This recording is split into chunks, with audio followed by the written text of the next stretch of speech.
नमस्कार दोस्तों, स्वागत है आप सभी का इन खबर पर।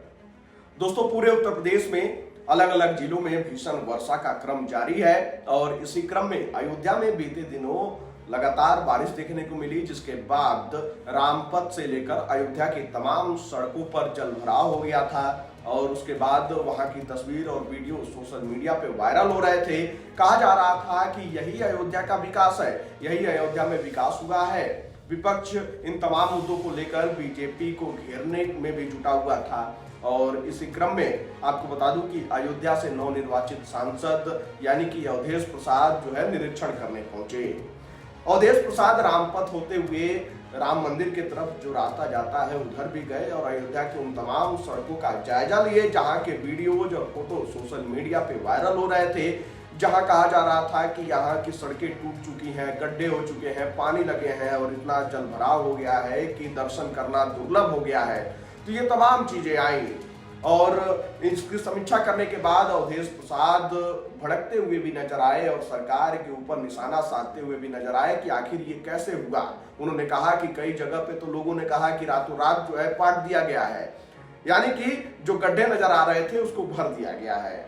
वहीं अवधेश प्रसाद को जब अखिलेश यादव ने अयोध्या का राजा बता दिया था तो उसके बाद से बीजेपी हमलावर हो गई थी।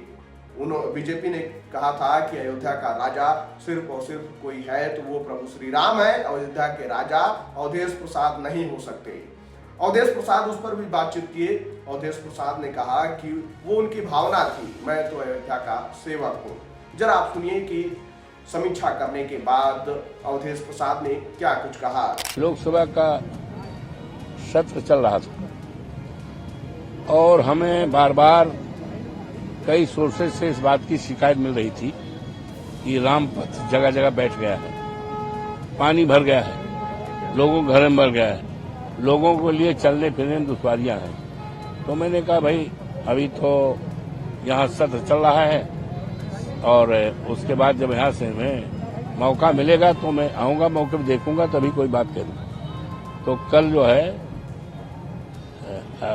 स्थगित हुआ है, अब मंडे को भी बैठक होगी। मैं आज आ गया हूं और आज जहां से रामपथ की शुरुआत हुई तो मैं उसको सब जगह जगह देखा, कई जगह रुका भी।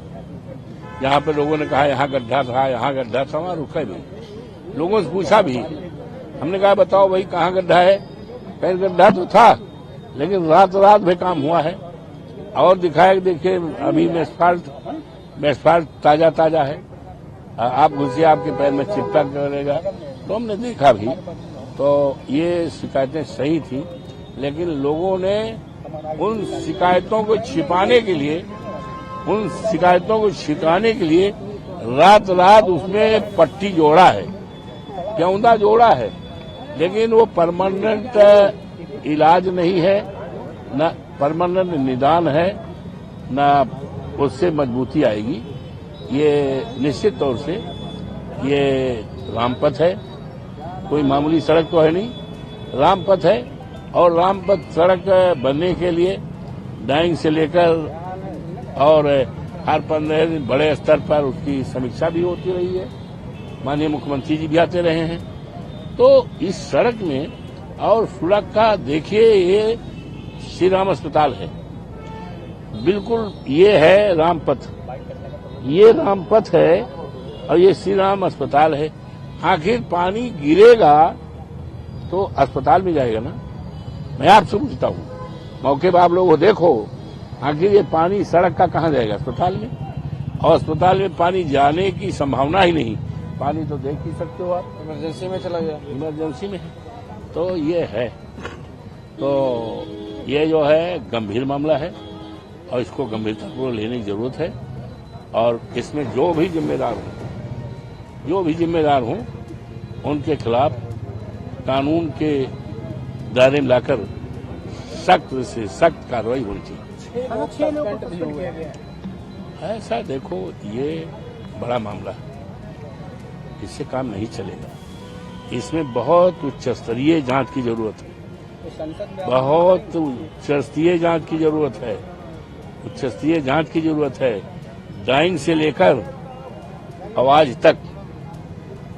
कई बार किसने डाइंग स्वीकृत किया था, कितने लोगों ने समीक्षा किया, कौन से बड़े बड़े अधिकारी आए थे, उन्होंने समीक्षा किया, और क्या कारण रहा कि इतनी जल्दबाजी रही। कौन सी जल्दबाजी रही कि जल्दबाजी में सड़क बिगड़ गई?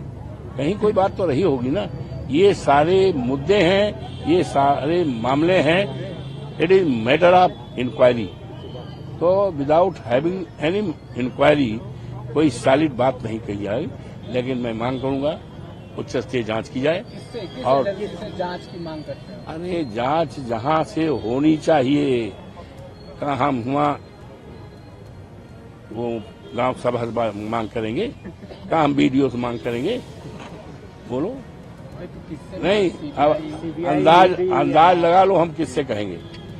इसका अंदाजा लगा सकते हो कि हम किससे जांच की मांग करेंगे? तहसील से करेंगे? संसद में उठाएंगे? लेखपाल से करेंगे? संसद में उठाएंगे? अरे भाई, अब आप तो समझो ना, कुछ अकल भी रखो कि आखिर हम जांच की मांग किससे करेंगे? हमारा क्या जिम्मेदारी सौंपी गई है?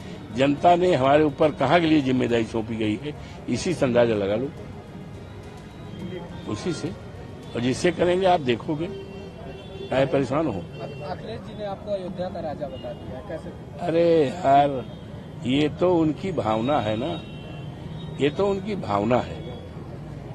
उनकी भावना है मेरे प्रति।